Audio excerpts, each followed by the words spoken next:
दोस्तों यूएस की stock market में फ्राइडे को जबरदस्त क्रैश देखने को मिला है। नैस्डैक 100 की बात करेंगे तो नेगेटिव 4% के आसपास गिरावट आई है। उसके अलावा डाउ जोन्स, S&P 500 जितने भी इनके मेजर इंडेक्सेस हैं वहां पर एक जबरदस्त क्रैश आया है। अब काफी सारे लोगों के मन में डाउट आ रहा है कि क्या कोई नई पॉलिसी आई है इनकी यूएस की, या कोई नया इन्फ्लेशन के नंबर्स वगैरह आए हैं जिसकी वजह से क्रैश आया है। तो देखिए, कोई नया डेटा नहीं आया है। कल एक्चुअली हुआ क्या है कि यूएस फेड के जो चेयरपर्सन है, जो उनके हेड माने जाते हैं, उन्होंने कल एक स्पीच दी है जैक्सन होल में, जिसकी वजह से गिरावट देखने को मिली है। अब उस स्पीच में उन्होंने ऐसा क्या बोला जिसकी वजह से स्टॉक मार्केट में इतना जबरदस्त क्रैश आया। वहां पर उन्होंने सिर्फ 2-3 बातें बोली हैं जो हमेशा से चली आ रही है मार्केट में, जिस पे हम बात कर रहे हैं। उनका ये कहना है, इंटरेस्ट रेट से स्पेसिफिकली उनका ये कहना है कि इंटरेस्ट रेट को अभी और बढ़ाया जाएगा और इसको बढ़ाकर एक ऊपर के लेवल पे कंसिस्टेंटली लॉन्ग टर्म के लिए रखा जाएगा जब तक इन्फ्लेशन कम नहीं होती। इस वक्त जो उनका मेन टारगेट है वो इन्फ्लेशन कम करने का है। आपको बता दूं कि इन्फ्लेशन यूएस में अभी 8.5% के आसपास चल रही है, अगर हम लास्ट मंथ जुलाई की बात करते हैं। तो उनका कहना है कि जब तक इन्फ्लेशन गिर के एक सस्टेनेबल लेवल पे नहीं आ जाती, तब तक उनको जो इंटरेस्ट रेट है उसको बढ़ाते रहना होगा और बढ़ाकर एक हायर लेवल पे लेकर जाकर एक कंसिस्टेंटली उस हायर लेवल पे इंटरेस्ट रेट को छोड़ना पड़ेगा। अब इस बात से एक जबरदस्त नेगेटिविटी स्टॉक मार्केट में आ गई है। अब उनके इस बयान से ये चीज मानी जा रही है कि सितंबर में एक तो इंटरेस्ट रेट हाइक होने वाला है, वो तो ऑलमोस्ट सर्टन था कि 0.5% तक का इंटरेस्ट रेट हाइक किया जा सकता है। लेकिन उनकी इस बात से ये भी चीज आ गई है कि अभी आने वाले टाइम में भी इंटरेस्ट रेट हाइक और हो सकते हैं। और उसके साथ साथ जो मार्केट का एस्टीमेट था कि 2023 की स्टार्टिंग से ये जो इंटरेस्ट रेट है ये फिर से गिरने शुरू हो जाएंगे, अब उस चीज के जो चांसेस है वो लगभग ना के बराबर हो गए हैं। अब ऐसा माना जा रहा है कि 2023 में लगभग पूरा साल जो इंटरेस्ट रेट है वो हायर साइड पे रह सकते हैं।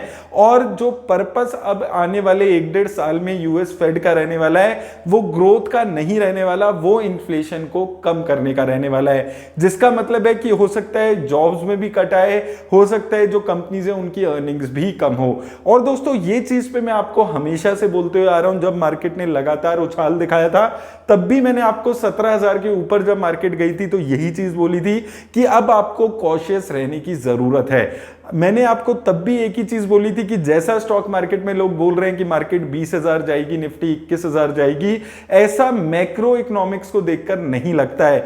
बहुत ज्यादा नजर इन्फ्लेशन के आंकड़ों पे रहने वाली है। अभी भी दोस्तों आपको मैं वही चीज बोलूंगा कि जो सितंबर में 13 सितंबर को जो अगस्त इन्फ्लेशन के यूएस के आंकड़े आएंगे उस पे बहुत ज्यादा नजर आपको रखनी होगी। अगर 8.5% से गिर के इन्फ्लेशन 8%, 7% तक आ जाती है तो एक पॉजिटिविटी स्टॉक मार्केट में आपको देखने को मिल सकती है कि इन्फ्लेशन इवेंचुअली धीरे धीरे कम हो रही है। लेकिन अगर जो इन्फ्लेशन है वो 8.5% की जगह 8.5%, 6%, 4% इन लेवल्स पे आती है तो मार्केट में एक और जबरदस्त पैनिक देखने को आपको मिलेगा और उस टाइम पे भी आपको एक बहुत मेजर क्रैश स्टॉक मार्केट में देखने को मिल सकता है। इसलिए हमने 17,000 के ऊपर निकलने पे मार्केट में एडिशनल पैसा नहीं डाला था। हम लोग हमेशा बात करते आए थे उस टाइम पे भी कि अब आपको कॉशियस होने की जरूरत है, लालच में आके उस टाइम पे पैसे लगाने की जरूरत नहीं है। अब इंडिया की स्टॉक मार्केट में मंडे को देखने वाली बात रहने वाली है